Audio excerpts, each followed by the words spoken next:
All right. No further discussion. Mr. Secretary, please call the roll. Bratton. Aye. Hudson. Aye. Gregory. Aye. Henderson. Aye. Nuremberg. Aye. Schroer. Aye. Weber. Aye. 7-0. By your votes of 7-0, the bill passes. All right. There's no sub for, so I make a motion that we bring up Senate Bill 150. Can I get a second? All right. Discussion on the bill. See none. All right. I make a motion that we do pass Senate Bill 150. Have a second. Any further discussion? See none. Mr. Secretary, please call the roll. Bratton. Aye. Hudson. Aye. Gregory. Aye. Henderson. Aye. Nuremberg. Aye. Schroer. Aye. Weber. Aye. 7-0. The bill passes. I make a motion that we move out of executive session. Can I get a second? You have a second? We're out of executive session. Now we're going to move into hearing bills. Senator Coleman was not able to make it, so we will not be hearing Senate Bill 56. We'll go ahead and do Senate Bill 160 because I know Senator Hudson has another hearing to go to. Senator, please begin when you're ready.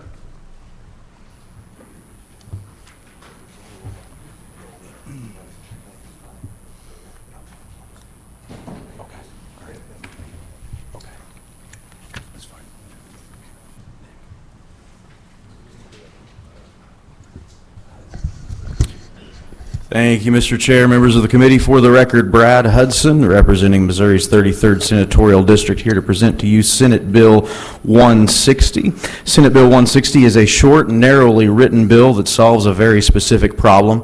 This act prohibits public institutions of higher learning, such as state colleges, community colleges, and technical schools, from taking adverse action against a student association because of the association's belief or the actions of its leaders.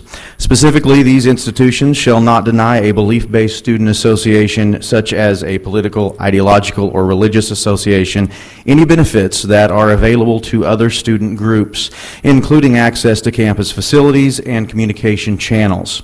A belief-based student association shall be responsible for defining its own mission, beliefs, and conduct standards, and may seek relief in a judicial or administrative proceeding against an institution that violates the provisions of the Act. The importance of protecting belief-based groups on college campuses has resulted in the passage of protective laws in 19 states, as well as a passage of a bill on this issue in the U.S. House of Representatives last fall. Many people are here to testify in favor of this legislation. I have received letters of support from Campus Crusade for Christ, InterVarsity Christian Fellowship, Christian Legal Society, and FIRE, to name a few. Give you a little background here. I'll be brief. In 2023, the Missouri House passed a very similar bill, HB 136, by a vote of 108 to 42. That bill was then voted do pass by the Senate General Laws Committee and by the Senate Fiscal Oversight Committee, and was placed on the Senate calendar for floor action, but too late in the session to get across the finish line. Last year, HB 1518, an identical bill to the bill you have before you today, passed the House by an overwhelming margin, 100 to 40, but was not assigned to a committee in the Senate until very late in the session. So far, 19 states have passed legislation like Senate Bill 160, designed to protect students and taxpayers alike, and I look forward to Missouri becoming the 20th state to adopt this common sense measure. SB 160 codifies existing practice at our colleges and universities so as to protect pluralism and avoid the potential for needless litigation that the state would almost certainly lose to the detriment of Missouri taxpayers, and I am happy to take questions. Thank you, Senator. Any questions? See none. Anyone? Can I get a show of hands who's here to testify in support? Okay, testify against? Okay, all right. We'll go ahead and start with those in favor of the bill. Please come forward. Remember to fill out a witness form for anything that you are testifying for. So please come forward.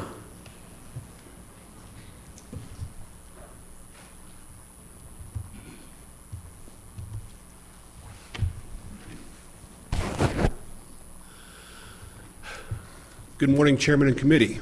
My name is Timothy Faber, and I thank you for the opportunity to be here this morning. I am here to speak in favor of Senate Bill 160. More clearly, I'm here to speak in favor of religious liberty. The First Amendment to our United States Constitution states that Congress shall make no law respecting an establishment of religion or prohibiting the free exercise thereof, or abridging the freedom of speech or of the press or the right of the people peaceably to assemble and to petition the government for a redress of grievances. While that amendment does say Congress and not the state legislature, I would hope that this legislature would conduct themselves in keeping with the principles set forth in this great Constitution that has guided our nation and protected our rights for nearly 2.5 centuries. With that in mind, the government has no right to prohibit the free exercise of religion. Thus, if a religious body determines that certain tenets of faith are to be upheld, the government has no right to override that, except in very rare and clearly defined cases. Students are not exempt from this free exercise of religion. If a student organization determines to follow the tenets of a particular faith, they have the right, as citizens within these United States, to practice that religion and to determine who can be leaders of that organization according to those religious tenets. Additionally, the First Amendment guarantees the right of freedom of speech. If an organization has taken a public position on some topic, that position cannot be denied or restricted or compromised by demanding that certain persons holding different views be allowed to be a part of that organization, and certainly not as leaders. To force any organization to allow leadership which disagrees with their own tenets and public positions is to force a message on that organization that violates its own freedom of speech collectively and of its members individually. The First Amendment also guarantees the right of the people to peaceably assemble. But if any organization is forced to allow members who are in disagreement with it, and to even allow them to serve as leaders, how can that be peaceful? The organization would have internal conflict, and the rights of those who originally formed the organization would be trampled upon. Certainly, as an organization carries out its purpose over time, it may adjust its own parameters for membership and leadership, and they have the right to do so. But for the government, or any government-funded entity, or really for anybody outside of that organization, to force such changes is a violation of the people's right to peacefully assemble. Thus, this bill, Senate Bill 160, is merely clarifying and codifying what the First Amendment of the U.S. Constitution already guarantees, because we are apparently some who need to be reminded of it. Thank you. Thank you. Any questions? Seeing none. Thank you for your testimony. Anyone else to testify in support, please come forward.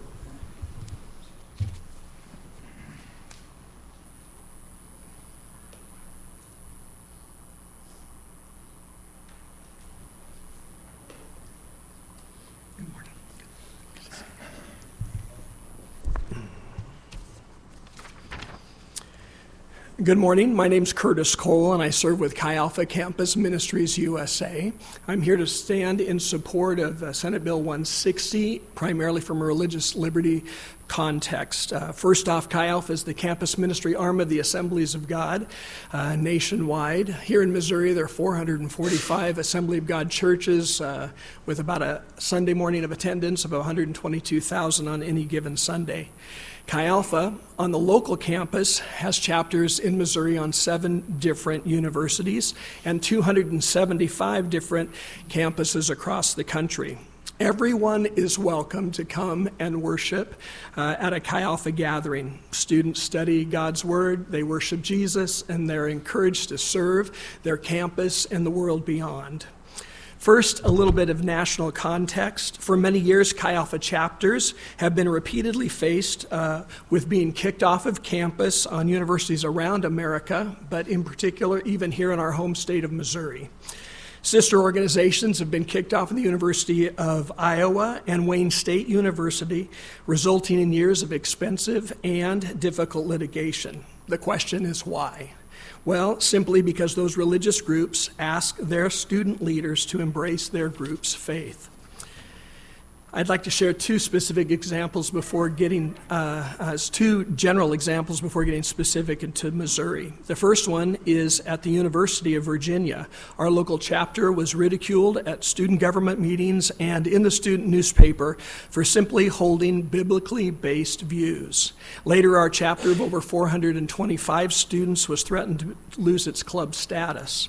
And then out west at Wenatchee Valley Community College, our local group was kicked off campus and denied access to the college campus going forward because of our association with the National Assemblies of God Church. So why is Senate Bill 160 so crucial for Missouri? I see three simple reasons. Number one, students in Missouri should be able to follow their sincerely held religious beliefs and organize their student groups and activities around those sincerely held beliefs. Number two, I'd like to suggest that college administrators are facing pressure by student governments and activists in our communities demanding that religious groups be expelled for their religious convictions.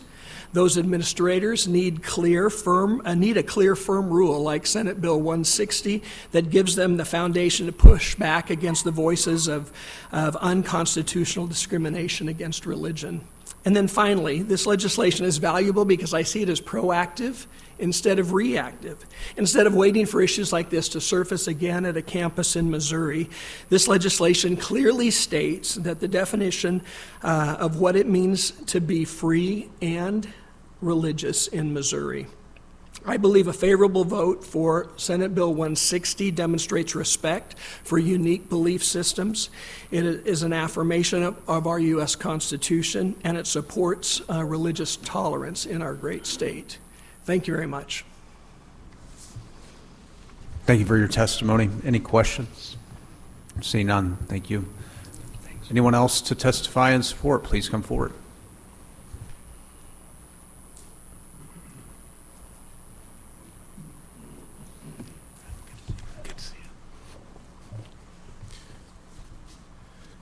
Oh, I better give my witness form here before I start speaking.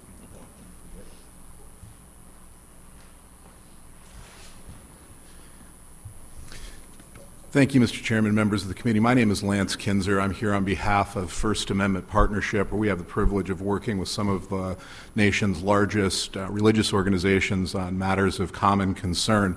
I want to note the University of Iowa situation was mentioned somewhat in passing. And that case involved two lawsuits. One, a small evangelical campus ministry, Business Leaders in Christ, and InterVarsity, a larger campus ministry, both that were removed from campus because of their standards around leadership. And what does a leadership standard mean? Just put most basically, this means that religious organizations on campus would like those who speak a religious message on behalf of the organization, those who lead their Bible studies, those who lead their meetings, to share the religious beliefs of the organization. This is commonplace, it's common sense. In fact, the law in general allows religious organizations to use religious standards to determine who their leaders are in a host of contexts. This standard is so clear that when it was violated in Iowa, two cases went up to the Eighth Circuit Court of Appeals, the circuit in which Missouri sits, and they found that not only was there a violation of the rights of these students, but that it was such a clear-cut right that the individual administrators at the University of Iowa could be held personally liable. Now, ultimately, the state of Iowa subrogated to defend the almost $2 million judgment that was entered on behalf of the student groups that were discriminated against. Now, that whole story, it's a cautionary tale. It might lead us to think, well, why do we need this bill if the Constitution is so clear? And there's a couple reasons for that. One reason is that even when students win in these litigations, like they did at Iowa, like they did at Wayne State, like recently in a similar circumstance at the high school level, Fellowship of Christian Athletes won before the Ninth Circuit, recently out in California. Even when they win, this lengthy litigation to ultimately get a piece of paper from a court saying they shouldn't have done that to you when you're a student club leader who perhaps has been preparing to be in leadership for 3 years, it's your year, you're swinging into senior year, you're excited about club day, and all of a sudden an administrator tells you, nope, you guys can't go to club day, you can't meet, and by the time you as a kid figure out, who do I talk to, what do I do, how do I get this to court, and even if it's just 2 or 3 months later that a district court judge says, yeah, they shouldn't have done that, your year is ruined in terms of something that you put a lot of time, effort, and energy into, so it's not good. The other thing is there is a little gap in the law, a very small one at this point, but let me just say this, and I've been going for a while now already, so I'm going to try to move quickly, but really, going back 50 years, the law was absolutely crystal clear. It was crystal clear that you can't discriminate against a campus student group based upon their viewpoint. That's Healy v. James from 1972. You know, the interesting thing about Healy was that was a case where you had a group that was protesting the Vietnam War. It was the Students for a Democratic Society.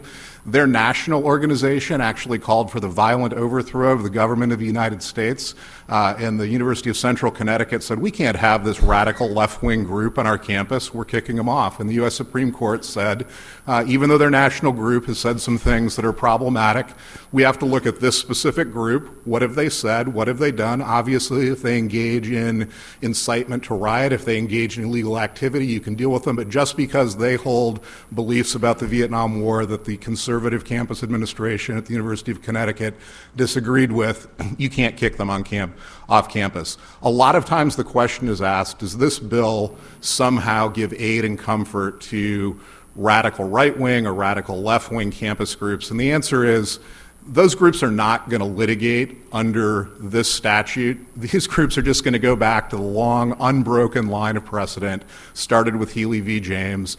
You cannot discriminate against a campus group based upon viewpoint. If you're going to have campus groups, all viewpoints, as long as they act peaceably, get to be on campus. That's just reality. The next case is an interesting one because it was right here in Missouri. Widmar v. Vincent, 1981, an 8-1 opinion where the UMKC said a small evangelical campus group couldn't meet on campus because, like, the taxpayers are paying for this building. They're like paying for the air in the room, I suppose, however you want to view it, and it's an Establishment Clause violation. And 8-1, the U.S. Supreme Court said no, that those groups, regardless of their viewpoint, regardless of whether religious viewpoint or secular viewpoint, they can use campus facilities in the same way as anyone else can. Then in the 90s, so we have 70s, 80s, and now in the 90s, one of the questions that often comes up is, okay, we're fine. They can go to club day, they can use facilities, but what's really galling is that they have access to student activity fee funds. Well, first of all, a lot of times people say those are taxpayer dollars. No, student activity fee funds are student dollars that every student is going to end up supporting some clubs they agree with, some clubs they don't disagree with. And what makes that fair is that all viewpoints get to be represented. What would be unfair is to say we're going to collect student activity fee funds, but the university administrators or some small subgroup of students is going to decide which viewpoint, who can apply to receive those funds. The U.S. Supreme Court agreed with that with absolute clarity in Rosenberger v. University of Virginia in 1995. And I'll close with this, the one little hole is that in 2010 there was a 5-4 opinion by Justice Ginsburg that said if you have if you have an all-comers policy, if you have a policy that says no student group can have any standard for who its leaders are, then that doesn't violate the Constitution.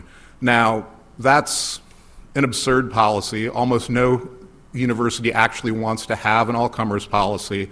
No university wants to say the college Republicans have to let a Democrat be president. No group wants to say the campus equality group has to let somebody who opposes same-sex marriage be their president. It just doesn't work. And so universities almost never actually adopt an all-comers policy. But what happens is that administrators or students who have oversight over these campus groups who don't understand the law see CLS v. Martinez, they say, oh, oh, we can restrict leadership standards. And they do. They do it in a ham-fisted way that ultimately results in litigation, and you get the University of Iowa with the taxpayers of the state on the hook for a $2 million judgment. So the point of this bill is simply clarity.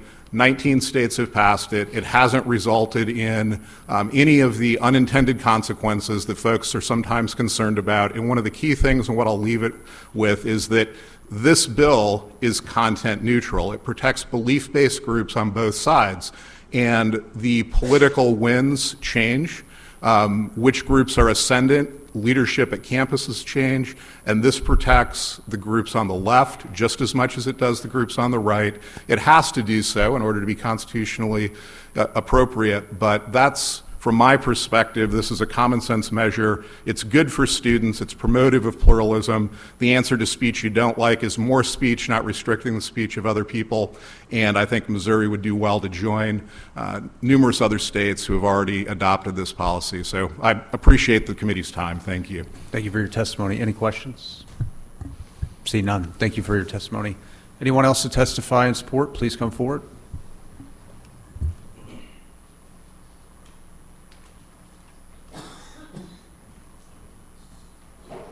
You can leave the witness forms on the desk and they'll get them, so just to make it easier.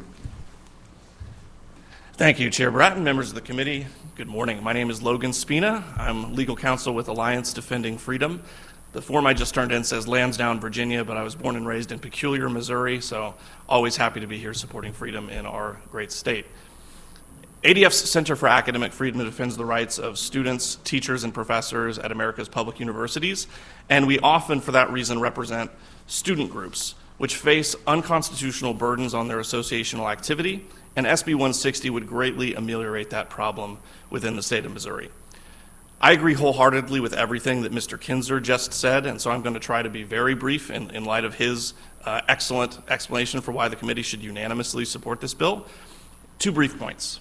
One is that this bill is good for students. So it ensures that students enjoy what the Constitution already guarantees to them.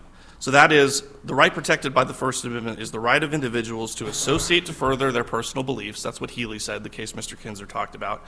And that freedom presumes a group's ability to control its composition. That's what association is. To preserve the group's ability to advocate public or private viewpoints. That's the Supreme Court statement in Boy Scouts of America versus Dale. This is something that students are already supposed to enjoy, and as Mr. Kinzer sketched, there's a lot of good Supreme Court precedent on the issue, but CLS versus Martinez in 2010 has served as a little bit of a fly in the ointment. And legally, Mr. Kinzer is correct that it is a very narrow opinion. It actually only protects universities when they adopt a true all-comers policy, which is something that students and universities alike generally don't want. However, because of that case, it can lead lower courts and district courts to fail to adequately protect students' freedom. And that's a really good reason why it's important to get a law like this on the books to sort of cut that problem, nip that problem in the bud, so that students don't lose the opportunity to actually work with their student groups, as Mr. Kinzer also explained. ADF right now is currently representing Young Americans for Freedom chapter at the University of Buffalo in New York. The adverse action there was different from what this bill would stop, but what happened there was the student association just banned all student groups from having affiliations with national groups. And they were targeting that club's association with the broader YAF, Young Americans for Freedom organization. Now that's something that Healy versus James would directly prohibit, because that's what happened there. They tried to ban them because of their association with SDS. But even though that's true, the district court dismissed their case just in December, citing CLS. So it's the sort of logic of CLS that gets abused, even though as the Eighth Circuit's precedent that's binding here says it isn't as broad as people think. Quick point number 2, and for this reason, this is a good bill for Missouri's institutions. Because CLS is really narrower than it is, it leads institutions to do things like they did in Iowa that get them into trouble, right? CLS only protects universities if there is a true all-comers policy, but nobody wants that. We want to be able to have fraternities and sororities. We want to be able to have religious groups. We want to be able to have groups for students who are coming from other countries to be able to associate with one another. There's all kinds of reasons why we don't want all-comers policies, and for that reason, most institutions don't have them. But when they try then to sort of have their cake and eat it too by letting some groups limit their leadership, but not all groups, that generates liability, and this bill would stop that from happening. So we urge the committee to approve the bill. Thank you. Thank you very much for your testimony. Good to see you. Anyone have any questions? See none. Appreciate it. Anyone else testify in support? Please come forward. Thank you, Mr. Chair, members of the committee. Jamie Morris here representing the Missouri Catholic Conference here in support once again of Senate Bill 160. Want to thank the senator for handling this bill once again. I don't know how many years we're up to now on this, changing sides of the building and everything, but no, I just want to reiterate what other folks have said. Obviously, to us, this is very common sense that for our Catholic groups on campus, obviously, if you want to go and evangelize, you want to bring everyone in. You'd be pretty poor, bringing folks in or being, exclusionary. But when it comes to leadership of these groups, obviously, you also want someone that knows and believes in the tenets of the faith, and that a group shouldn't be penalized for choosing leaders in such a way. And so, to us, this is a very common sense bill. And again, want to thank the senator and want to thank the committee for hearing this. And I'd be happy to answer any questions. Questions? See none. Thank you. Anyone else to testify in support? Please come forward.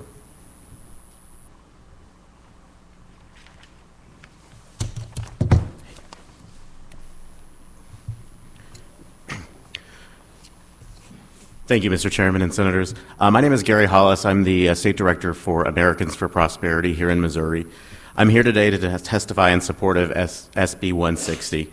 As a national organization, we operate in 36 states around the country, and as a result, we get to see problems that arise not just here in Missouri, but across the country. As others have testified, this has been a problem throughout the nation, and 19 other states have moved to make efforts to change it through legislation as a result. We frequently have students come to us throughout the country because they have been denied funds, meeting space, or a club designation, all on the grounds of their political affiliation or sometimes religious affiliation. AFP has often opened our offices to many of these students. We've used our funds to provide them with resources that they should be able to receive from their college and university because they are paying into it through their student fees. These affected students are most often conservative or libertarian political groups or Christian or Jewish faith groups.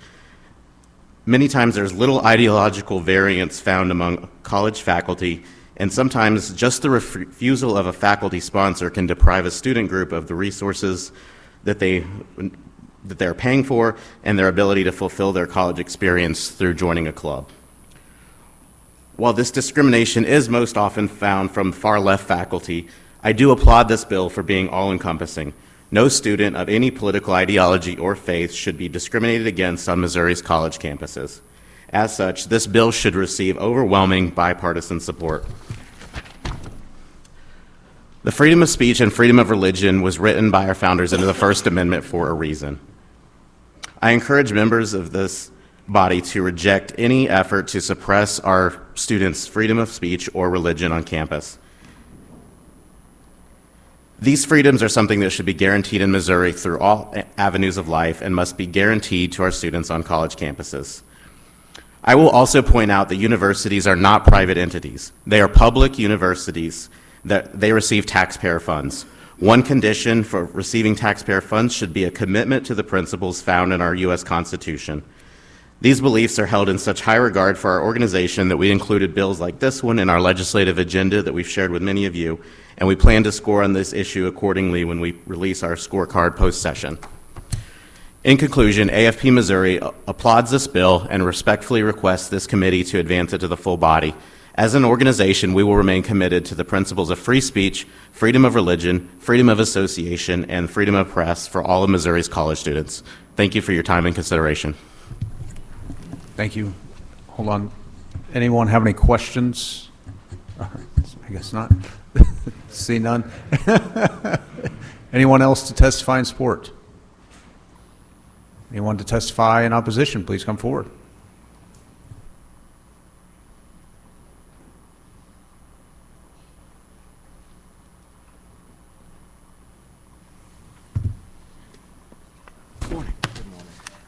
Good morning, Senators. Nimrod Chappell on behalf of the Missouri State Conference of the NAACP. I appreciate the opportunity to present testimony on behalf of not just the NAACP, but I have to tell you, the families that will be affected if this bill is allowed to move forward. I think it interesting to just point out a few notes.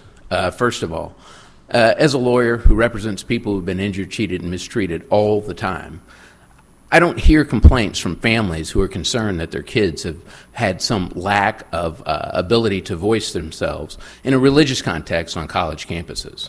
I hear all the time about the discriminatory treatment that is present on college campuses, in our elementary schools, in state government, and in public society just generally. So I find it very interesting that we're here today to talk about a bill for religious freedoms, to have a special carve-out in public institutions to ensure that no one's mistreated, even though there is not some crushing wave of litigation. And if you listen to any of these national folks who came into Missouri to reshape our policy, you can hear clearly that the law has already been defined, and they would like to prevent or forestall litigation. Let me suggest to you that that is probably not what's going to happen. That subsection B that allows for, talks about the expression of these ideologies is vast. If anything, I think that you're going to end up with a lot of litigation, that you're going to burden the public institutions, and that might be the part B of my testimony today, because where are their public institutions? If it's true that this bill has highlighted an issue that is so intense, where are our organizations? You know that they're in the building. They have lobbyists here. They have their presidents who come down all the time. And even though there's been a retreat from the idea that we should have equity and inclusion, and I'll talk about that in just a second, even though we're not going to get to Senate Bill 56 today, I think that we have to be realistic about who it is that we're trying to protect. If we're going to protect the children that are in these institutions, what is it? I think the Latin term is in loco parentis, right? They are wards of the university. The university has an obligation to protect them. Let the universities do their job. I think that not only will you advance litigation, but you're also going to truly reinforce segregation. Now, you ask, how is that going to happen? I think even now that most of the religious institutions that you've heard from today still have problems in their own ranks with inclusion. Missouri historically has had a horrible problem with inclusion, not just from the Dred Scott case where we couldn't figure out that a human being is actually a human being, but you could look at skin color and determine who was and who wasn't entitled to participate in democracy. Here we are asked to pay our taxes, and I understand the argument that this is not a tax issue in terms of how these student government funds are going to be used, but it is a pay issue. We are paying to attend a public university that's supposed to be open and inclusive, allowed for everybody to participate. And the truth is that the religious organizations that we're talking about under this bill have no intention of doing that. And how do we know that, right? They're not saying it. It'll be very interesting when we get to Senate Bill 56, when we get to the next bill that talks about whether or not we're going to talk about 1619 in educational settings, where the national organizations, where the religious organizations are to ensure that discrimination is eliminated there as well. If we're going to do for one, we got to do for the other. It is the golden rule. Don't let Missouri be another beacon or just fall in line with this cancer of racism that is already in our culture. We should be doing everything to ensure that people are treated just like people, not carving out exceptions such as this one. Thank you for your testimony. Any questions? Well, I mean, I know I've heard of many universities, actually enacting segregation for, ensuring that people of color have the capability to escape other races. Where that, so is that segregation not occurring already, but willfully occurring in a university setting? Senator, you're going to have to put some context to that, because when I take your question underneath my lived and educated experiences, I can tell you that Missouri has a long history of segregation. You think about Milton Turner, who had to educate black kids on the Mississippi River because it was illegal to actually I'm not talking here. about 50 years ago, 30 years ago. I'm talking about currently it's happening in universities where segregation is occurring. Are you saying that the universities are segregating students? Yeah, absolutely. For people of color to have a place to go with their own, with their own race that they want. Two things, Senator. First of all, there's only one race. It's just the human race. Well, it's the human race. I Right. totally So agree. But the it's idea that occurring. people are going to be divided by color, by a public institution. I'm from Missouri. Show me. Okay. It doesn't happen. So will you put out a public statement if it's occurring that you come out against such policies? I'm telling you, show me. Right? Okay, what, I will show you, I don't have the documentation, but I will show you, will you put out a statement from your organization that it is in fact wrong and should not be engaged upon? I don't even know what you're talking about. What, I asked you the just question. Tell me, Senator. That tell me what it is that segregation you're is saying. occurring. Where? Is it wrong or is it? Where?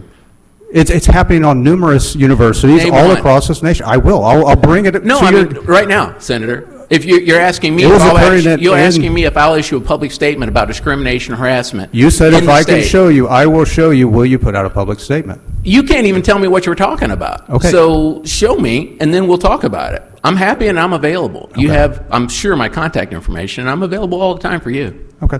All right. I'll be happy to provide that information, and I hope that you will then follow up with saying that it's incorrect policy to have those policies. Segregation is illegal. Period. Well, that's what's happening in numerous, and I know I've seen the reports of it. Okay. That's But fine. I'll you be can't happy name one here, right? And this is the problem with this bill and this line of bills, is that people are going forward with these talking points, these ideas that are unverified, unsubstantiated, and when we try to get down to the point, we can't even find the facts. So here you are asking me for a statement about segregation and its viability in the state of Missouri right now from a public institution. I ask you for the facts. You're a senator on one of the most powerful committees in the state, and you don't have them. You can't even name Oh, them. I will have them. I No, didn't no, bring the you- facts with them. You can't name them. That's the thing. We're here talking about this bill right now, right? We're talking about a whole line of bills that are going to eliminate the ability of people to participate in a fair way in institutions that they pay for with their tax dollars. And you asking me this question. Yeah. Not only is it unfair, sir, I believe hold on. it's I disingenuous. asked you, is it wrong to have these sorts of policies? Is it or isn't it? I already told you that the law in Missouri Is says it? that there is Yes or no no? segregation that shall be allowed Okay. in public So institutions. if it's occurring, of which I said it should be wrong, and I would hope that you would put out a statement thereof. I don't even know what. Show me. Okay, Show me. I will. I let's said I will do show a you. joint statement, because I tell you what, Okay. when I find other instances about discrimination in the state, it would be nice to have a senator who's willing to stand up for the people in his state to ensure that the black, the brown, the female, the aged, the disabled, the perception of any of those in the above, including the religious, have an ally instead Okay. of somebody who's trying to take away their rights. So you think this bill is taking away someone's rights? I think it's given a special carve-out to a group of people who don't need it. There's not an issue about religious discrimination that's fairly presented itself in any relevant context. What you hear about people is, as one of your supporters suggested, is that we should not engage in any more litigation. I'm telling you that this is going to increase the amount of litigation. They say that it's well-settled law. So what are we doing if it's already enshrined within the Constitution and the policies of these universities? And I also point out that the universities aren't even here to support this measure. I think that's telling. Well, I think it is telling that they don't support the First Amendment and people's capability to associate amongst their faith on campus. Why don't you think they support that? You would think that there would be a ton of litigation. Show me the cases. There is a ton of litigation. Where? No, there's not. They just testified that there's not. They said that there has been litigation in the past, but it fails in comparison to the number of cases that have been brought forward by people who have tried to attend universities, going all the way back to Lloyd Gaines, because they've been excluded on the basis of how God made them. Okay. How's that for a religious exception? Well, where was the NAACP on Amendment 3? What does that have to do with this? I mean, you're wanting to broaden the scope of where we're at with, making sure people are considered people. Where was the NAACP on Amendment 3? We believe that human beings must be in charge of their body as a people Okay, who've been thank you. I appreciate subjugated, it. Any as a further- people who've been subjugated Thank to slavery and every other vile thing that you can do to a human body. We believe that everybody has the ability. Dehumanizing another human being. That's exactly right. as No, well. well, that's what happened to us, and so we think that everyone needs to be in charge of their So own body. happening into the unborn is a better situation. Okay. Senator, whenever you want to have a discussion on abortion, we can. Okay. Well, I mean, you just said your state where you stand. Any Any further questions? Seeing none, thank you. I'll look forward to that evidence that you're going to bring forward, Senator. Oh, absolutely. I look forward to it. Thanks. Any further testimony against? Seeing none. Anyone for informational purposes? Seeing none. Any closing statements? Oh, I'm sorry. My apologies. Thank you. Sage Quorum with the American Civil Liberties Union of Missouri in opposition to this bill. The bill is really, the question at issue is not whether students have freedom of belief or the ability to associate on campus, but really it's about the taxpayer dollars that all students are paying equally into and the discriminatory use of those funds. So that's our opposition to this bill. Thank you. So you're in opposition? Correct. Oh, okay. All right. All right. Thank you. Any questions? Seeing none. Anyone for informational purposes? We've got a lot of opposition. Well, I said opposition. No one raised their hand or stood up. That is absolutely what happened.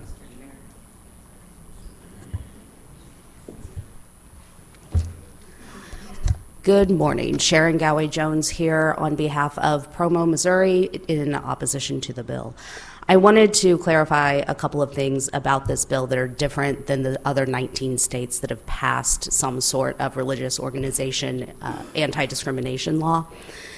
This bill, unlike those, does two very important things. One, subsection B, and all of these are in the disjunctive. If you look at where the meat of the bill is, subsection B prevents discrimination based on the expression of viewpoints by either the association or its members. That is not leadership. That is not having something in your bylaws like a tenet of faith. That is how that is taken and used on the campus. And to me, that means that we are now creating a conflict of laws between our anti-discrimination laws and things like the Missouri Human Rights Act and the Civil Rights Act federally, and what we are telling people on campus they can and cannot do. That is different than what we see in most other states. I believe Louisiana is the only other state that has that kind of language in it. Given the fact that all of those are in the disjunctive, the testimony that you've heard about this being about leadership is inaccurate as to the actual language of our proposed bill because of that subsection B. So please take a look at that. The other thing that is different than all of the case law that we've heard talked about and most of the testimony is that this goes beyond religious freedom. This is also about political and ideological organizations, which means that we are not simply protecting people's freedom of association under the First Amendment for religious purposes. We are protecting any kind of ideology. That is incredibly broad and goes far beyond both the case law and the laws that we see in other states, which are primarily focused on religious freedoms. So we oppose the bill in general, but I just wanted to point out that those two pieces in particular make this very different than what the courts have been talking about and what we see in other states. I'm happy to answer any questions. Any questions? See none. Thank you. Thank you. Anyone else to testify in opposition? Please come forward.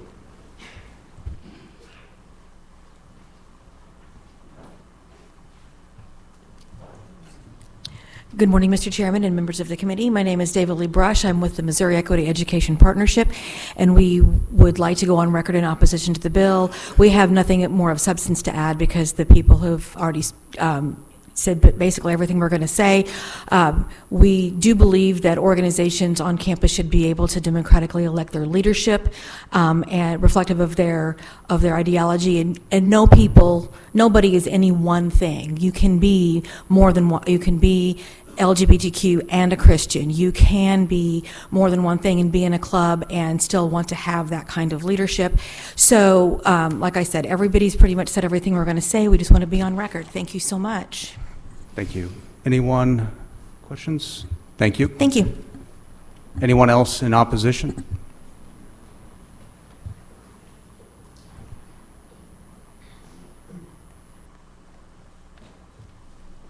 Hi, my name is Malcolm Gerhardt, and I'm speaking in opposition. I want to briefly talk about I'm a member of a student organization on a public campus, a public university, and speaking from personal experience, this is a non-issue, right? When we talk about leadership, the people of the groups are electing their leadership. The people are going to elect people that align with the leadership, with what they want their leadership to be, and more times than not, those people's beliefs or those people's identities are going to align with those groups' beliefs and identities.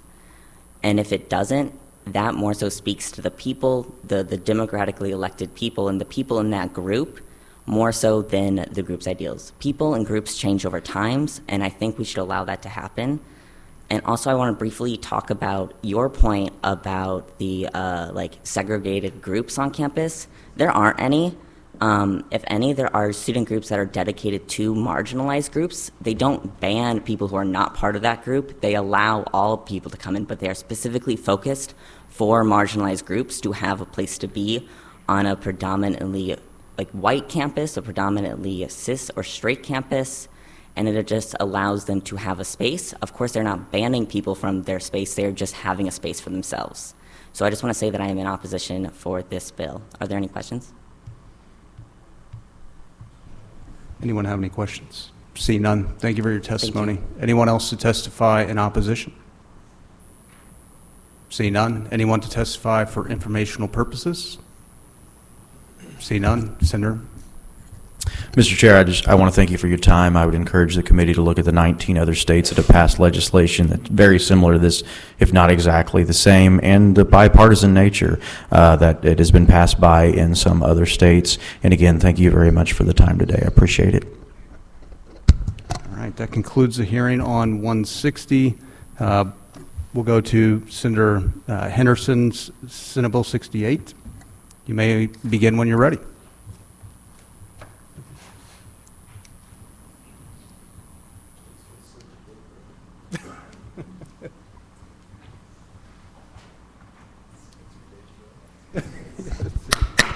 Yes, that's pretty easy. Thank you, Mr. Chairman and committee members. For the record, Senator Mike Henderson from the 3rd Senatorial District.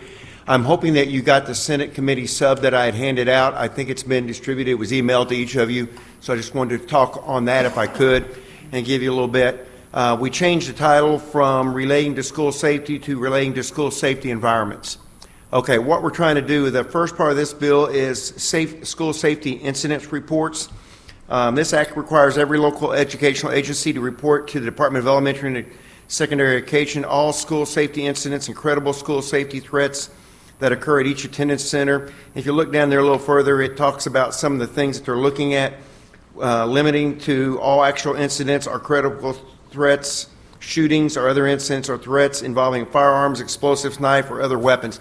Really, what we're trying to get at here is we want to make our kids safe. Every student should be able to go to school and feel like they're safe. Every parent should be able to send their kids to school and feel like they're going to be safe. That's a basic tenet that we should all have. So what we're going to do here is keep a record of these. So we'll have a record for our SRO officers, for other police enforcement, to see where are our problems, what kind of incidents we're having, and what can we do to try to address those. So we're trying to gather some information on these school violence, school threats, and such, so that we can address those in a timely fashion and maybe come up with a good plan to keep kids safe. That's all the bill is really about on the first part. And Mr. Chairman, I can take questions on that part and then do the other, or if you want me to do the whole thing, I can do the whole thing. Just go ahead and do the whole thing. Okay? The second part of it is dealing with cell phones. Okay?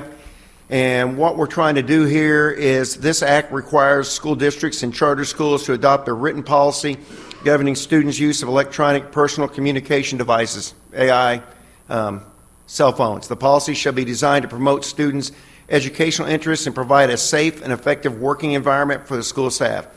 At a minimum, the policy shall prohibit students from using devices during scheduled instructional activities, outline disciplinary actions for policy violations, and provide exceptions for device use in emergencies, for instructional purposes, or when authorized under federal law as provided in the Act. The policy shall be published on the school district or charter school website, and school employees or volunteers will be protected from liability when acting in good faith. So let's get at the bottom of why we're wanting to do this.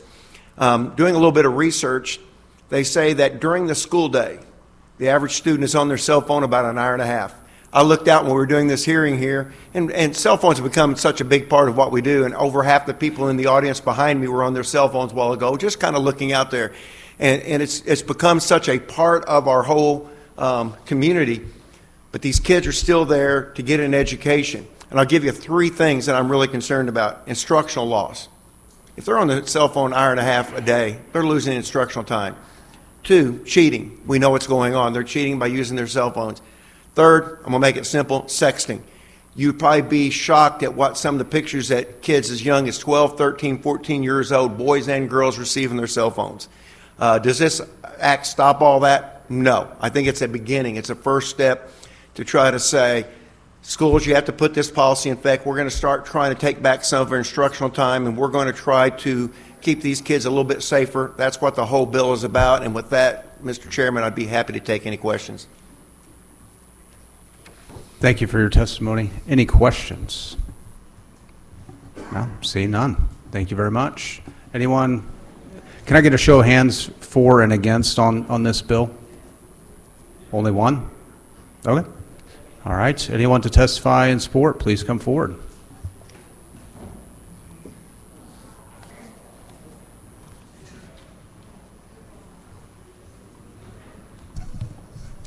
Mr. Chairman, members of the committee, Otto Fajan on behalf of Missouri NEA. We just want to go on record in support of the bill, in particular the portion about having policies on cell phone restrictions in classrooms. It's a major distraction for teachers in classrooms all across the state, headphones also. So appreciate the leadership in trying to address that and support our teachers. Happy to answer your questions. Thank you. Any questions? Seeing none. Thank you. Appreciate it. Anyone to testify in support? Anyone else? Okay, anyone to testify in opposition? Seeing none. Anyone to testify for informational purposes only? Okay, we have one.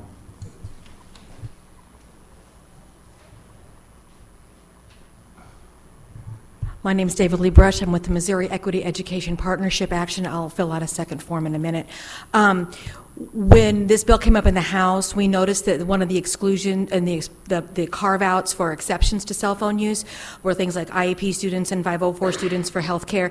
There was a group that was left out. Those are ESL students. They very often use their cell phones as translation devices when they're new to country, plus other apps they have to be able to help them navigate. And we just want to ensure that they are included in the carve-outs in the bill. I haven't seen the sub to know if they are or not, but we provided language to the House, and we'd be happy to do the same for the Senate. Thank you so much. Any questions? Seeing none, thank you. Thank you. Anyone else for informational purposes only? Okay, seeing none. Senator, do you have closing remarks? Thank you for hearing the bill. I'd be happy to look into that language for English second language learners, and thank you very much. Appreciate it. Thank you. That concludes the hearing on Senate Bill 68. We'll go to Senate Bill 71. Senator Gregory, proceed when you're ready. Okay, thanks.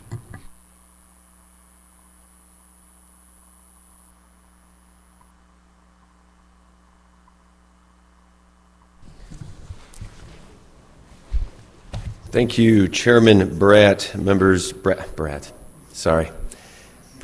That's my wife. members of this great committee, David Gregory, Senate 15, St. Louis County. Before you is Senate Bill 71, the Public Safety Recruitment and Retention Act. Yesterday I distributed the most recent sub ending in 05C, if you have that in front of you. Very briefly, this bill seeks to provide free tuition, college tuition, to police, firefighters, and other public safety personnel, as well as their dependents. The police, fire, and public safety personnel themselves will qualify after 6 years of service, and then their dependents will qualify after that safety personnel's 10th year of service thereafter. It's important to note that this bill does have a zero fiscal note, and it's because we have created a fund that pays for this tuition, and if that fund runs dry, then there would be no additional cost to the schools. So our schools will have a zero fiscal note, and our state will only have what we provide as an appropriation to the fund. And again, it's about recruitment and retention, mostly retention. We want to keep our police officers, our firefighters, and our other public safety personnel around. We want them sticking around longer. With that, I will take any questions. Now, thank you.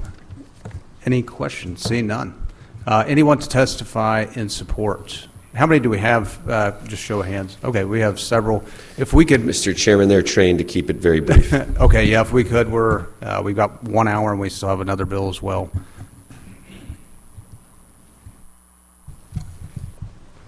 Good morning, Mr. Chairman, members of the committee. Joe Patterson, Executive Director, St. Louis County Police Association. I'll probably go the longest. I'm going to keep it under about a minute and a half. I promise. Recruitment and retention is at a critical mass in the state of Missouri. I have the fortune and honor to represent the men and women of the St. Louis County Police Department. We're the most populous county in the state of Missouri. We're the economic engine of the state of Missouri. Our department is well-funded, well-trained, well-equipped. I have 200 officers less than what I had in 2019. We can't get them. Not only can we not get them, we can't keep them. So as a good leader and a good steward of my membership, we try to address ways, what can we do to fix this? There was a appropriation that was made to us through ARPA funds to fund a daycare system. We found out that our goal to have 30% of our officers be women by the year 2030 was failing because young women would become police officers and then a few years into the career wanted to be mothers, and then child care became an issue. And unfortunately, police officers don't make enough money to where daycare would be economically smart for them. So we got through that issue. We're very happy for this body and the House supporting that, as well as Governor Parson. Now we're on to the next big problem. It's education. These folks want to send their kids to school. They want to further their own educations. So on the recruitment aspect of it, there's education that's needed. These firefighters will come up behind me and talk about the prerequisites they have to be firefighters in Missouri. Some of these kids in rural Missouri from low socioeconomic families and communities, they simply can't afford the fire academy. It's not a matter of willingness, it's a matter of money. So I think it's incumbent upon the state. We've got good, hardworking, honest Missourians that want to come and serve and protect, prepared to put their life on the line. It'd be nice to get some support for those. I really appreciate Senator Gregory's leadership on this. He spent a ton of time researching the issue with police officers, firefighters, EMTs, paramedics, and public safety dispatchers. And then on the retention side of things, I look at it as twofold. Let's say you have 20 years on and you're eligible for retirement, but you got 2 girls in high school. You may hang on for another 5 or 10 years to get those 2 girls through high school. Now, I want my guys to retire healthy and happy and go play golf, but at the same time, we don't have enough new guys coming in, so I need those old guys to hang on for a little longer until we try to get our hands on this problem. And then the other part I like about the bill that I don't want to get overshadowed as a benefit of the first responder is the recipients that are dependents of this bill. We're going to hook them in the state of Missouri for 5 years afterwards. So these folks, if they decide to take a job in California and move out of town, that's fine. They're going to pay this money back. What I like about it is that will hopefully culture future generations of first responders. But even if they decide they want to be a construction worker or something, whatever, they're going to be construction in Missouri, paying Missouri taxes, building Missouri families. So with that, I'll answer any questions. Thank you for the time. Thank you.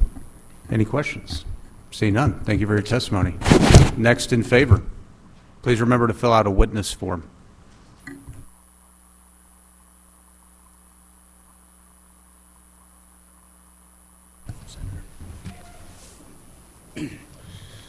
Mr. Chairman, gentlemen of the committee, good morning. My name is John Duffy. I'm a firefighter paramedic with the Community Fire District in St. Louis County. I'm also business manager for the Professional Firefighters of Eastern Missouri, Local 2665. I'd like to give you a little insight into how over the years recruitment has dramatically decreased in the fire service. I've been a firefighter for 24 years. In 1999, when I first started to get into this, St. Louis County Academy had what they called a lottery system to get in. It started off with hundreds of people just waiting in line hoping to be a part of this system. Then those lucky enough would go to the gym, stand around with a couple hundred people and hope that their names would get picked. If you didn't get called, you would wait until the next time and hope your name would get picked. Some waited years and never even had the chance to attend the academy. The top departments in the area could have as many as 200 people applying for just a single job. Even departments with lower pay could easily have 50 or 60 applicants. It was not uncommon to spend several years trying to get a job as a firefighter. As the years passed, we were seeing less and less applicants. Most departments feel lucky if they can get enough applicants. Recently, the Blackjack Fire District increased the time they were accepting applicants because they had more job openings than applicants. Brentwood Fire Department no longer requires a minimum test score due to the low numbers applying. The Monarch Fire District has decided instead of hiring to fill all the spots they have, to spread it out over a year and a half to 2 years to ensure they can get the applicants they need. Crestwood recently received only one applicant. Frontenac's last hiring period, they received one applicant and they didn't even have the minimum qualifications. The Academy no longer has a lottery system. What they have is a list, and it's short. We used to be in a competition to make sure your department hired the best to serve your citizens. Now it's become a race to get a warm body in that spot. The reasons for the low numbers are varied, but one thing I know is the public deserves quality individuals in these spots. We need to recruit and retain the best, and I believe this bill is a step in that right direction to ensure our citizens have the best when they call 911. Thank you for your time. Thank you for your testimony. Any questions? Seeing none. Next in favor, please come forward.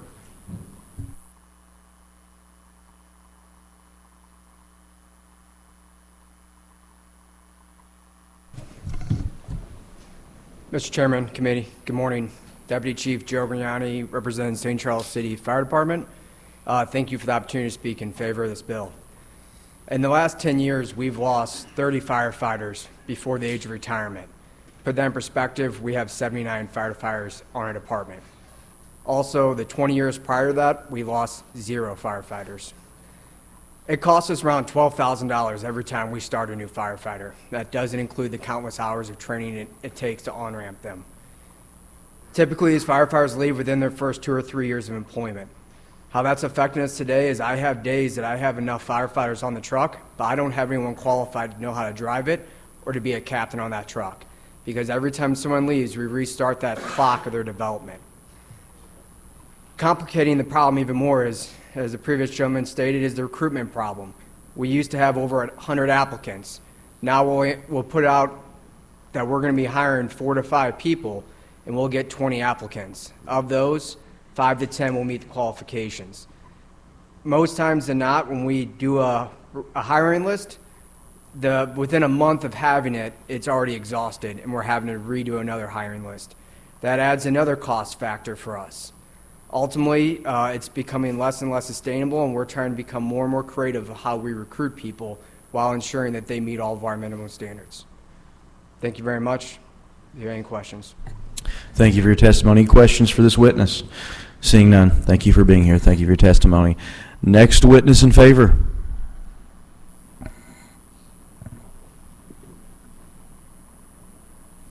Welcome. When you're ready, state your name and begin, please. Thank you.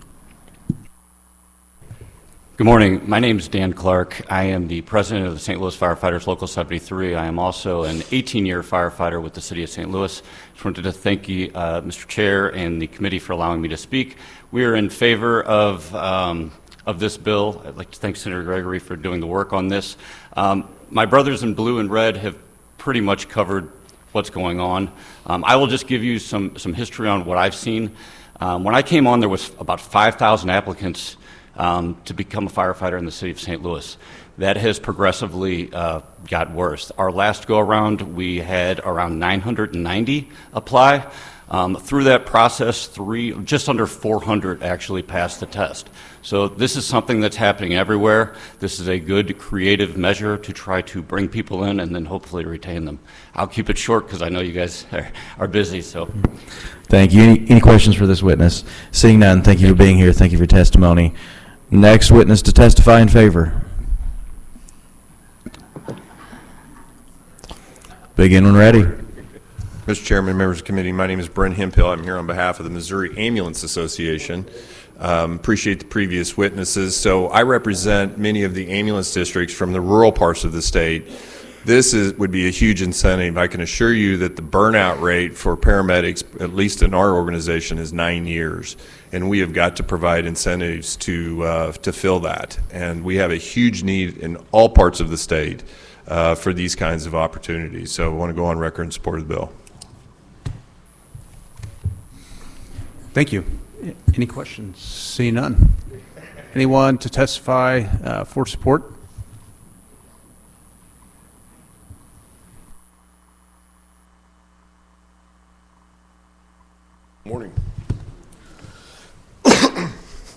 Good morning. My name is Chris Hoffman. I'm here representing the Jefferson County Sheriff's Office. I've been there 26 years, raised a family, 2 daughters, Mackenzie and Emily. I think we have a unique time right now to help with all the sacrifices and burdens that our first responders do shoulder, one of those being education for them and their dependents. For quality hiring and retention now and in the future, I and the Sheriff's Office support this bill. Thank you for your testimony. Any questions? Seeing none. Appreciate it.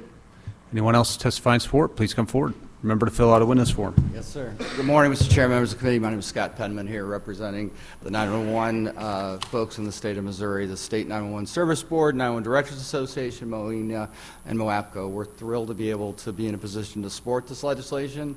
A couple of years ago, the legislature included 911 telecommunicators in their definition of first responders because it recognizes the truth that we are the first responders. So we really appreciate the Senator's effort and happy to try and answer questions. Now, thank you very much. Any questions? Seeing none. Appreciate your testimony. Thank you. Anyone else? Mr. Chairman, members of the committee, Trent Ford, registered lobbyist for the Ambulance District Association of Missouri. I'd like to go on record in support. That's how you do it quick. That's how you do it. There we go. That was great. Thanks, Senator. Any questions? Seeing none. Anyone else testifying support, please come forward.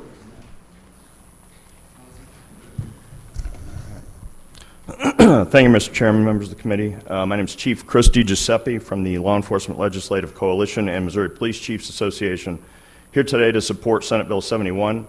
Myself, along with other law enforcement leaders, have been working with Governor Kehoe on his crime plan with the mission to reduce crime. One of the key elements to achieve this objective is having our police departments fully staffed. At this time, recruitment and retention of police officers is extremely challenging, and an educational incentive is a major piece in attracting quality candidates into the law enforcement profession. Additionally, as turnover within police agencies becomes more frequent, we often see that officers are rising through the ranks at a faster pace than usual, and the need for higher education is essential. So we ask you to please move this legislation forward. Thank you. Thank you for your testimony. Any questions? See none. Appreciate it. Thank you very much. Anyone else testifying support, please come forward.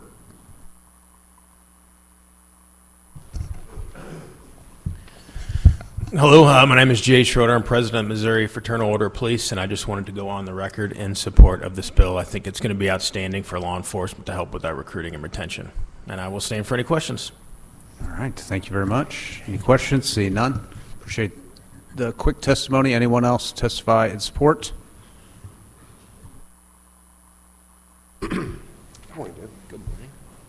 Good morning, Mr. Chairman, members of the committee. My name is John Barget. I'm here appearing on behalf of the Missouri Community College Association in support of Senate Bill 71. I'd like to thank the senator. He's worked with us on this bill. I think it'll be a great thing for us to get passed. All right, thank you very much. Any questions? See none. Anyone else to testify in support?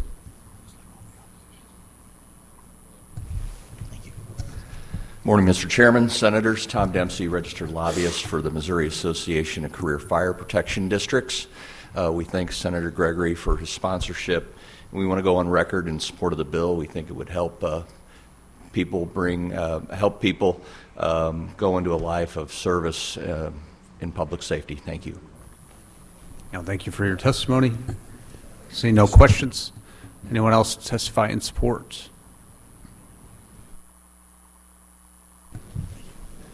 Mr. Chair, members of the committee, Jared Hankinson, representing the Missouri Chamber of Commerce, here to testify in support of the bill. We think this is fantastic legislation. Not only accomplishes one of the recommendations that was put forward in the Missouri Chamber's Safer Missouri, Stronger Missouri report from a few years ago of taking proactive steps to stabilize and grow the first responder workforce in the state of Missouri. We also think that it is great legislation, excuse me, that gets on top of stabilizing the workforce in Missouri as this does apply to some of the dependents of these first responders as well. So for those reasons, we're in support and happy to take any questions. Okay, thank you. Any questions? See none. Thanks for your testimony. Anyone else in support?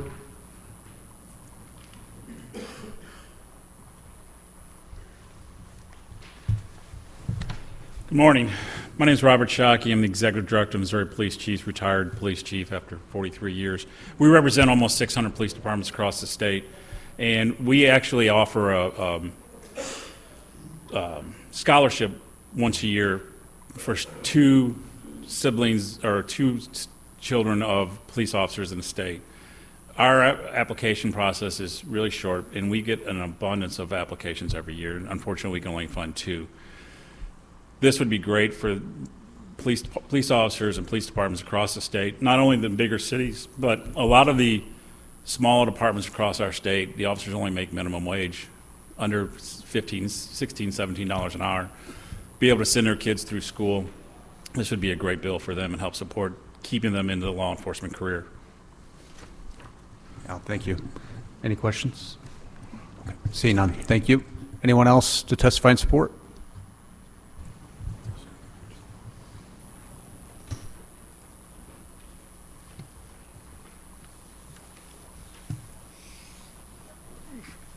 Morning, Mr. Chairman, members of the committee. I'm Paul Wagner. I represent the Council on Public Higher Education, the presidents of our regional universities and State Technical College.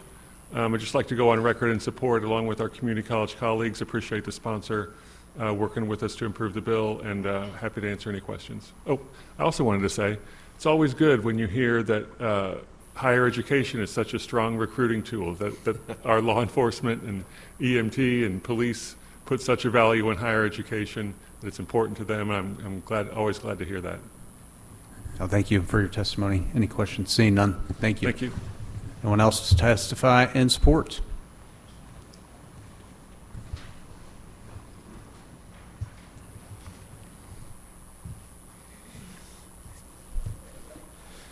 Good morning, Mr. Chairman, members of the committee. My name is Dusty Schneiders.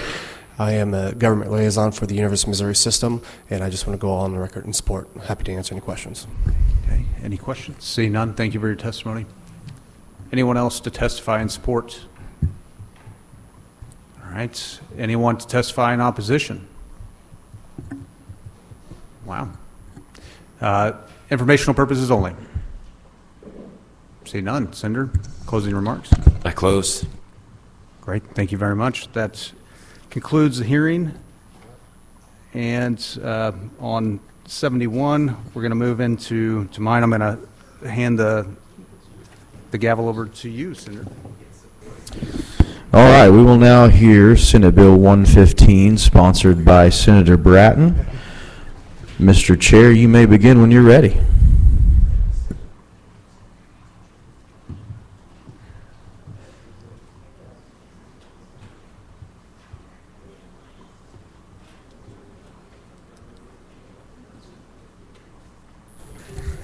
I'll let everybody kind of clear out for a second.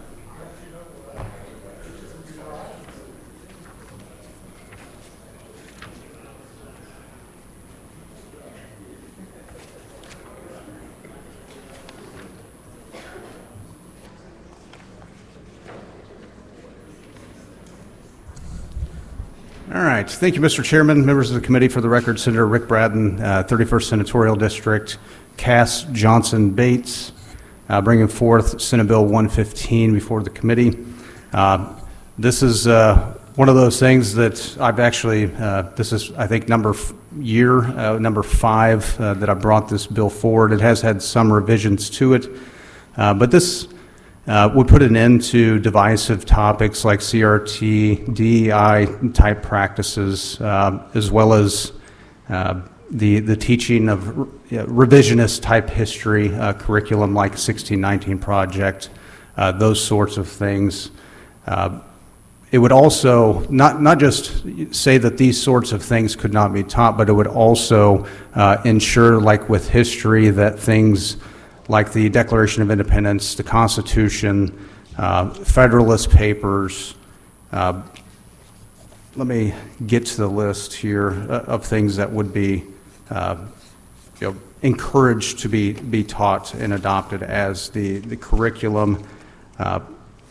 Alexis de Tocqueville's Democracy in America, the transcripts of Lincoln-Douglas debate, writings of the Founding Fathers, Civil Rights Act of 1964, the 13th, 14th, 19th Amendments, these sorts of things to be taught.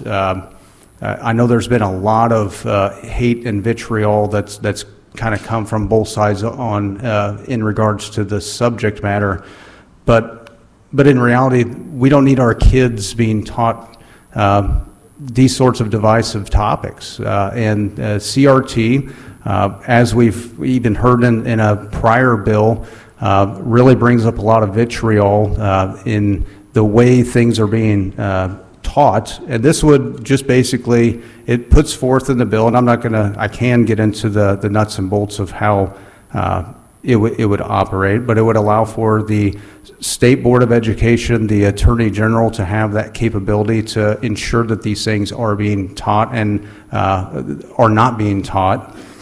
But then also another portion of the bill would be that we're allowing parents to have access to what exactly is being taught. So that's the Sunshine and Learning Act would be a portion of this, and the Parental Bill of Rights, ensuring, I think that would be the best way and the best process to ensure that these sorts of topics aren't being taught, is giving full access and transparency to all curriculum and all subject matter that's put before the students and before their children, to ensure these topics aren't being taught. And if they are, it gives that capability for parents and everyone involved in ensuring that a good quality education is happening, to be able to address that and have a say and call it to light. So, I mean, that's basically the crux of the bill, what it entails. I'd be happy to answer any question. I'm sure we'll have ample testimony as to both sides of this topic. So I'll be happy to answer any questions. Any questions for the bill sponsor? Senator Nernberg. Thank you, Mr. Chairman. Good morning, Senator. Morning. As you mentioned, we'll have plenty of folks to weigh in on this, but we've had different iterations of these bills the last few years, and I was in the classroom for 13 years until 2020, when I entered the General Assembly. And one of the things I continue to hear from teachers, and certainly I heard it during my time there, is just really the fear of having so much scrutiny over everything that they consider teaching, especially when it comes to current events. One of the things that we started doing early on was trying to share as much and wanting that parental involvement and putting everything out there. And I think most school districts, especially those who have the means and have different dashboards, have that right now. They want to make sure that parents and guardians are as involved as possible. I remember even, like I said, this is 10 years ago, we had access for parents to be able to sign on and have a parent code so they could go on into all of my classes and see exactly what I was doing. But one of the things that teachers continue to share is that they have so much going on right now. I mean, I had 8 different preps as a high school teacher. I taught 8 different courses in 6 periods. So sometimes I taught 2 in 1. And this is any of these type of bills that really seek to undermine authority of teachers is simply the final nail in the coffin. We are seeing teachers exiting at a rapid rate, truly a mass exodus in education. One of the things I really appreciate from the current commissioner especially is recognizing just how much we need to ensure that teachers feel supported. And yes, I start with, we want parents to be as involved as possible. I am very supportive of all the sunshine and education type things, but again, at what cost to teachers? And I was going through this. I had those moments of, okay, I need to do this within 24 hours. I need to do this within 48 hours. This needs to be done here. And again, there's just a lot placed on these individuals that are just trying to do their best to educate the students to the best of their ability.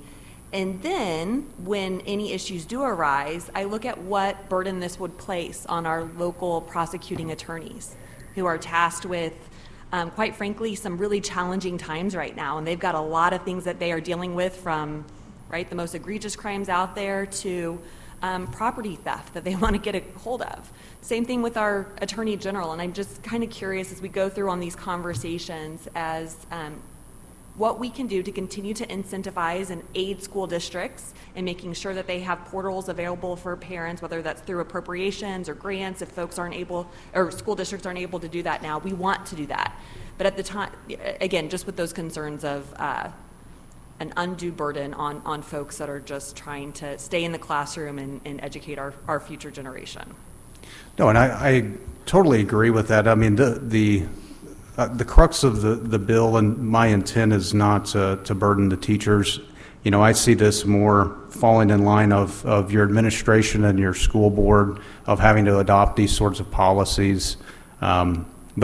But I agree. I mean, it's not an attempt to try to make the teachers out to be the bad guy or caught in the middle.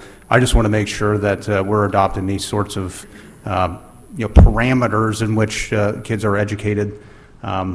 But I would happily try to work with you to see how we can try to make something like this a workable, work towards a workable solution with that. So now, as for we do this with basically any and every law that we pass. We have to give some manner of teeth.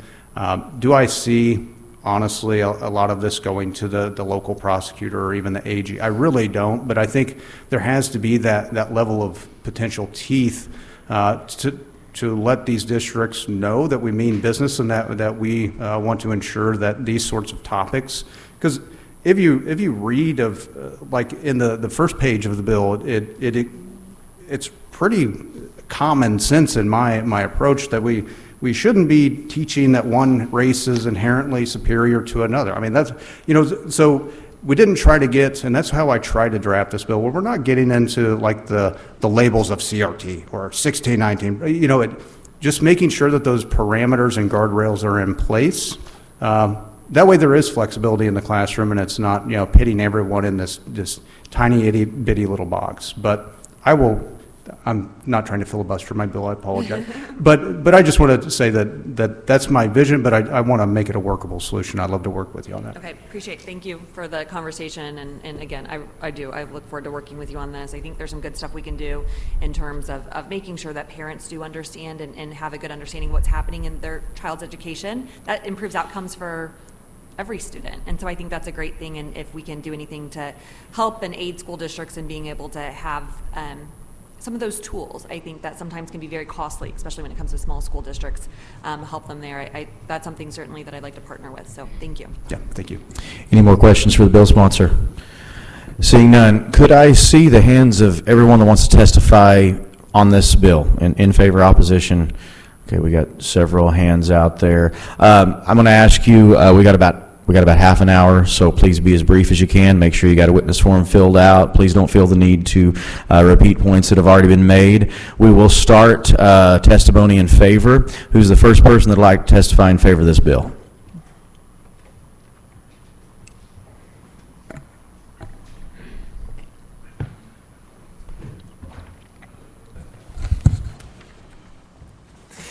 Good morning, Mr. Chair, members of the committee. For the record, James Harris representing FGA Action, here to testify in support of Senate Bill 115. Most of my remarks in support will be kind of pertaining more to the Parents' Bill of Rights in section 161.1140 and not some of the other parts in section 167.177. I think kind of promoting parental involvement's good. I think a member of the committee had a good point. Sadly, as my kids get older, I've seen sometimes there's a problem with parents. It's society. Sometimes I've noticed in my daughter's class that parents flip out and they want to blame the teacher. Sometimes they don't know that maybe you have to go, does this rise the level of emailing the teacher? Because they're always in life we're going to confront things that are inaccurate. Like a teacher told my daughter something in theology class that was factually inaccurate.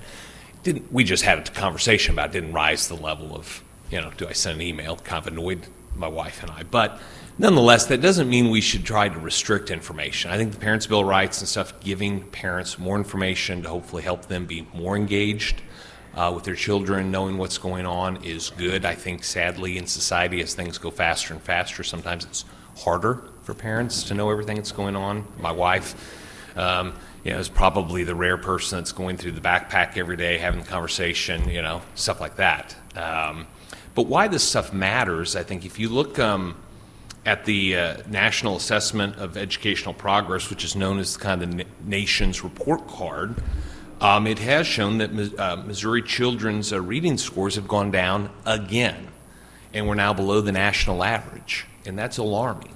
27% of fourth graders and 26% of eighth grade students scored proficient or above. And so what's my point is I think having more information can hopefully spur conversations about, there's only so many hours in the day. Can all this fit in, or some of this stuff would be nice if we had a 12-hour school day, which we don't. I'm not advocating it. But maybe it's not as important as the basic things. And with that, I'm happy to answer any questions. Any questions for this witness? Seeing none, thank you for being here. Thank you for your testimony. Next witness to testify in favor. Anyone else that would like to testify in favor of this bill?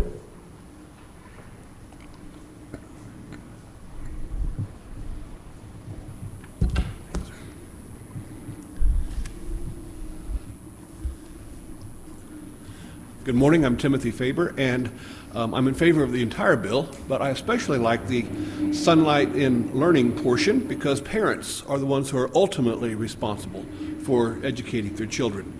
Both of my parents were school teachers. They did so in the days before computers. I can remember my dad sitting up late at night grading papers and writing lesson plans, but he was always very open with the parents anytime anybody had questions. Computer technology makes that easier, and there's really no reason not to use it. So keeping the parents informed about what their children are learning and the curriculum that's being used, I just think is a kind of a no-brainer. And I would also think that any school that would try to hide such information is suspect. So. Any questions for this witness? Seeing none, thank you for being here. Thank you for your testimony. Next witness in favor. Who else would like to testify in favor of this bill? All right, seeing no one. Who would like to testify in opposition of this bill?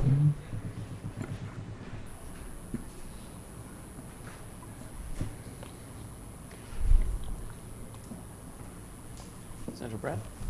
Good, thank you. Nimrod Chappell on behalf of the Missouri State Conference. I can tell you that there are a lot of issues that this bill brings up. I mean, in particular, that we are going to take away the academic freedom that belongs to educators to ensure that they bring forth lessons plans that are improved by the district, that are in line with the educational opportunities that should be offered at an institution. As a child also of educators, I think that that's important. Generations of educators have not only sought the training, but worked hard and diligently to be able to provide accurate information. Here, we're not restricting information on the basis of whether or not it's true. We're just trying to decide whether or not we like it, right? To purposely exclude, in law, teaching any information related to 1619, which is really just a historical perspective on America, seems ridiculous. I mean, especially coming from a state like Missouri, who has such bad history, right? First state in the United States to ever have a travel advisor issued by the NAACP. I think that says something, because you have a whole group of citizens who have historically and are currently disenfranchised, treated so bad by the government that they fund with their tax dollars that we were put on par with Myanmar. Right? Doesn't matter whether you're driving down the street because you can't have your rights to go where you need to go. Doesn't matter whether you're in school or whether you go to the hospital. Your outcomes are quantifiably below everybody else in the state. Now just let that sink in.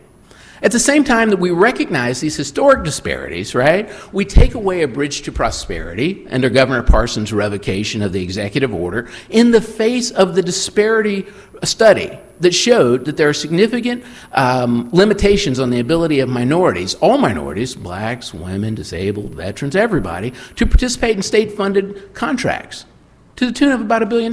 So where am I going? What I'm telling you is that Missouri has a whole bunch of problems and that this is not the fix. We're talking about shining a light on the ability of parents to participate in the educational process. Let me tell you what parents want. They want to get what they paid for. They want to be able to send their kids to public schools and get a fair education, one that doesn't hold back entire segments of history, right? You know, I picked up my youngest kid's 5th grade history book, 4 pages dedicated to slavery. 4 pages. Now, do you think that the impact of slavery on the United States, or even in Missouri, or even in mid-Missouri, should be limited or could be limited to 4 pages? It doesn't even make sense. And half of those were pictures. Now, ratchet that up and you think about what it is that we're trying to shine a light on. If we want educational attainment for the Missourians to actually be an issue, then we should spend more money on education, not less, to make sure that rural and urban schools are funded on a real funding mechanism that makes sense, not that thing that we have currently in effect in this state. If we want parents to be engaged, it's not by shining a light supposedly on what they're learning in school, because any parent can still pick up the books just like I do for my kids to ensure that I know what they're talking about. Maybe we spent more time reading to the kids, providing after-school and before-school programs for all children to ensure that they have an opportunity to understand the information that's being presented to them, to provide fair, free, and reduced lunches on an equivalent basis without shaming the kids, to ensure that they can at least have something in their belly so that their minds can focus on the information, and we can participate in the national and global economy that is quickly leaving us behind. You pass this bill and I tell you what's going to happen. 2 or 3 things. One, you're going to promote litigation. Now, as a lawyer, I'm okay with that because I believe in the judicial system and I believe that that's the way that society should work, just like you should pay your taxes. But the second thing that you're going to do is you're going to ensure that an entire generation gets along worse. Now, we know from an economic standpoint that the important thing for societies, communities, states, whatever, to be able to do is to have a healthy, educated public that gets along. Missouri is failing in all 3. This doubles down on the failing part. You're going to ensure that an entire generation, generations of kids, have no idea on how to address historic disparities, how to treat each other with kindness and respect, or how to even love each other, as we've been taught to do. I think you can do way better than this. Any questions for this witness? Seeing none, thank you for being here. Thank you for your testimony. Thank you, sir. Next person to testify in opposition of this legislation.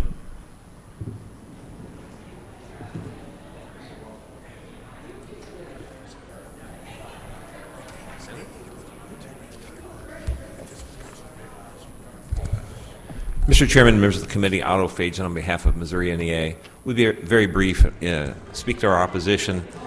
I think we would first, kind of broadly speaking, caution the committee to consider what the comments that Senator Byrne made. We've had a concern all these years that legislation of this type is likely to have an exacerbating influence on the challenges we're facing in teacher recruitment and retention. We've actually seen in this last year a little bit of progress with the passage of language from sponsored by Representative Lewis that ultimately went into Senate Bill 727 on teacher pay. We've seen some increases in some of the indicators we look at in terms of students coming in to become teachers and how districts are able to hold on to their teachers. These kinds of bills, especially in the kind of in the form that we see right here in Senate Bill 115, likely to really kind of have a heavy effect on teachers wanting to be in. What we really are seeing is in the face of our teachers is the issues like in the previous bill, talking about cell phones, headphones, distraction, disruption in the classroom. That's the day-to-day that teachers are really dealing with. But if maybe the Senate committee is not as familiar with this, but the House committee a couple of years ago spent about a dozen weeks hearing many different variations of this bill. There was a lot of testimony, a lot of conversation about the language. One of the things that came out of that was that the House committee really stayed away from anything that says in state law, schools shall not teach, and then use the word concept. For example, this bill has some of that language, says schools shall not teach divisive concepts. Divisive concepts includes the idea that one race is inherently superior to another. Well, there have been occasions in human history, for example, Nazi Germany and the Third Reich, where that was something that was a concept in the culture. So the committee chose to avoid anything that says shall not teach about and then use the word concept, because it ends up invariably being profoundly overbroad and very problematic for instruction. So there's a lot of work that could potentially be done. We've been involved with folks on the House side, less work on the Senate side thus far, but if there's interest in that, our association stands ready to discuss what this language should, if anything, look like. Happy to answer any questions. Any questions for this witness? Seeing none, thank you for being here. Thank you for your testimony. Next witness to testify in opposition to this legislation. I'm going to ask witnesses to please keep their testimony to 2 minutes or less. So we need to wrap this up. We want to give you all the chance to talk, but we're on a time constraint here. So proceed, One please. better, Mr. Chair. Sharon Galway-Jones here today on behalf of Promo, Missouri in opposition to the bill. I'm not going to retread ground. I just want to also point out that this bill contains some language regarding trans athletes and or, as the bill defines it, men playing on teams reserved for females. That's language that we've already dealt with in the state of Missouri. We don't need to be retreading that ground, and we would ask that we keep this bill to its original intent and not spread it out too far. Questions for this witness? Seeing none, thank you for being here. Thank you for your testimony. Next witness to testify in opposition.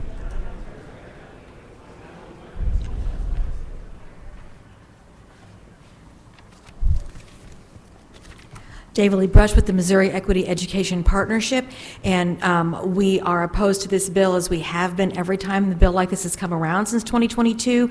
I'm not going to retread ground either, but there are some parts in section 160.255 that are contradictory. How can we teach about our founding fathers without teaching civic engagement and activism? They were activists. And we're kind of concerned about the word morals. What are the morals of the United States? What morals were at play with enslaved labor, with the Indian Removal Act, with women's suffrage?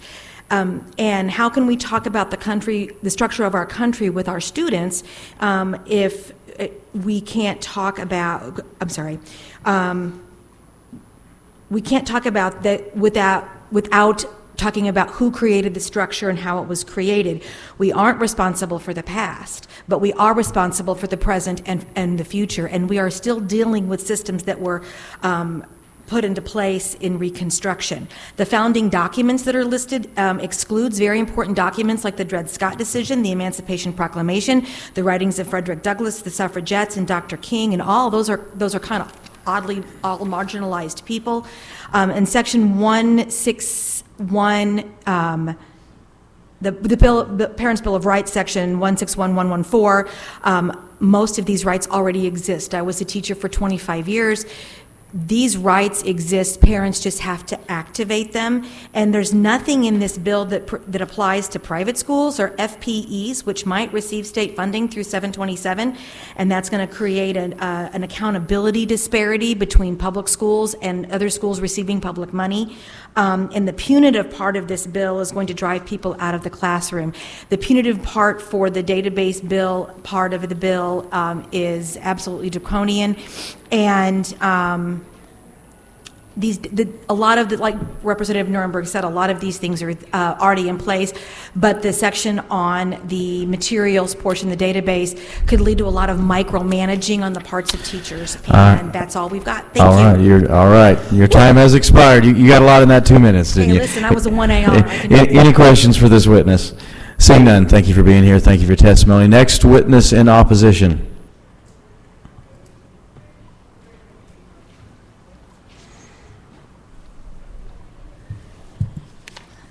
Good morning. I'm Amy Hammerman. I'm a volunteer with National Council of Jewish Women, and I'm here in opposition to this bill.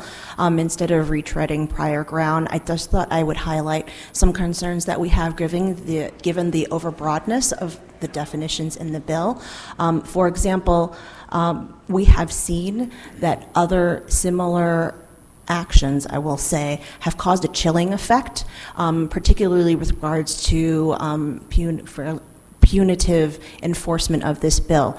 We are concerned that schools and school districts, in an effort to prevent themselves from being at liability for being in violation of this bill, will do things like eliminate programs like Girls in the Know that support girls in schools, or the Jewish Student Union, which supports Jewish students in schools, or just as an example, from my own public school district, we have a program called the Meacham Scholars that is open to all students in the middle school, and they focus on teaching Black history in St. Louis. And while there is certainly no intent to teach any child that they should feel guilty, collectively guilty for history, Teachers are not necessarily in charge of how students feel when they are confronted with history that is deeply uncomfortable, and we are concerned that trying to forestall violation of this bill will cause programs like this to end when they have been extremely successful and enriching for our students. Thank you. Any questions for this witness? Seeing none, thank you for being here. Thank you for your testimony. Next witness to testify in opposition, please come forward.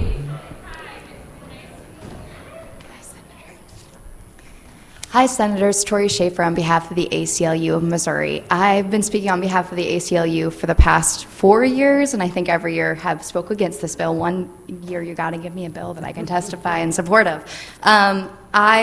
Everybody's pretty much covered the points from before. I did want to add that my mom and both my mother-in-law are public school teachers. They've been teaching for nearly 30 years, and they get asked all types of questions from kids. You can never predict what's going to come out of a first grader's mouth.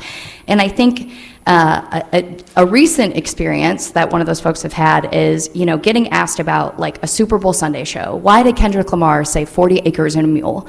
And my question is, if my mother were to answer that question for a student and that conversation were to end up talking about reparations, or maybe some folks believe that it would touch on critical race theory, would she be in violation of this bill?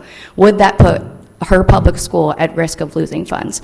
So I think scenarios like this are really important. Like I said, you can't predict what a kid's going to say. And in previous years, we have also provided a bunch of case law on the importance of academic freedom and expression, and we're happy to provide that again for the committee. Thank you. Questions for this witness? Seeing none, thank you for being here. Thank you for your testimony.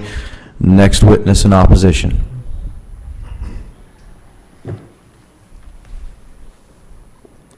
Thank you, Mr. Chairman, members of the committee. Mike Harris on behalf of the Missouri State Teachers Association, go on record against the legislation, specifically the Sunlight and Learning Act. We just want to make sure that an excessive administrative burden isn't placed on our teachers, and we feel like as currently written that would do so. And happy to work with you and the members of the committee to make sure that doesn't happen. Thank you. Questions for this witness? Seeing none, thank you for being here. Thank you for testimony. Next witness in opposition. Is there anyone else here to testify in opposition to this bill? Seeing no one. Is there anyone here to testify for informational purposes only? Seeing no one. Senator, would you like to give some closing remarks? Yeah, just briefly. So I know in the testimony everybody's saying we can't talk on divisive concepts. The bill is hinged upon the word in the very first sentence, concepts that promote the following ideas. So it's not saying you can't talk on the Hitler Youth or the terrible history of racism. It's saying that you can't promote these divisive topics that are listed. That's all that it's stating, that it can't be a promotion, that this is good ideology. That's what this bill hinges upon. So I think there's a lot of non-clarity, I guess, muddying of the water of what this bill does, but it's not promoting these divisive concepts. So that's where I think that we kind of lose the reservation on saying that we can't speak on these, because we could. Thank you. Thank you, Senator. I appreciate that. That will conclude the hearing on Senate Bill 115. Mr. Chair, are we good to adjourn? Okay. With that, the Senate Committee on Education. Oh, yeah, I need a second for that, don't I? All right. Hearing second. With that, the Senate Committee on Education will stand adjourned. Thank you. We don't need seconds in the House. That threw me off. I almost called Maggie representative when I called her. I don't know if she noticed me. Quite the downgrade, man.